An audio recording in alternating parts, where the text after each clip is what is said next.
những năm tháng ấy mình đã đi qua, những đôi mắt ấy nhìn về phương xa.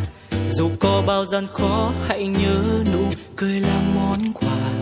La la la la la la. Đời đổi thay, thế giới vẫn quay, tuổi thanh xuân như gió như mây. Cười thật tươi lên khi đôi môi ta còn đó mong năm tháng ấy quay lại được không. Những tháng ngày năm đó ta đã cười thật tươi, 18 đôi mươi nhưng nụ cười đẹp nhất đời.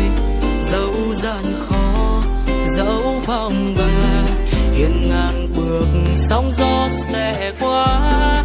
Những tháng ngày năm đó anh cũng cười thật tươi, có đôi lời yêu em anh vẫn chưa dám ngỏ lời. Yêu bầu trời năm ấy cũng ngàn vệt nắng ở cuối trời, vẫn nhớ bóng dáng đôi mươi, nhớ nụ cười xuân tươi.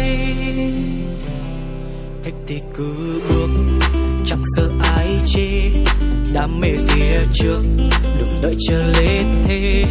Mơ và hay cứ ước thanh xuân cũng là điều phi thường, hẹn gặp nhau ở cuối con đường. Đời đổi thay, thế giới vẫn quay, tuổi thanh xuân như gió như mây.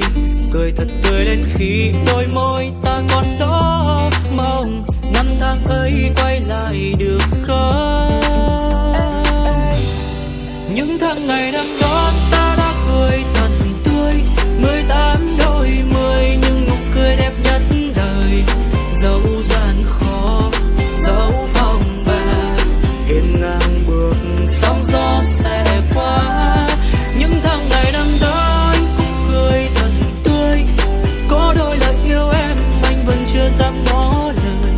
Yêu bầu trời năm ấy cũng ngàn vệt nắng ở cuối trời, vẫn nhớ bóng dáng đôi mươi, nhớ nụ cười xuân ơi.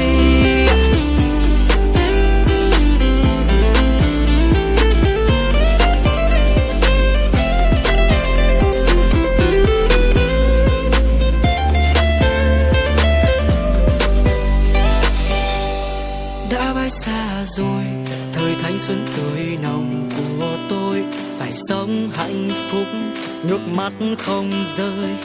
Sau này ta sẽ có tất cả nhưng không có chúng ta.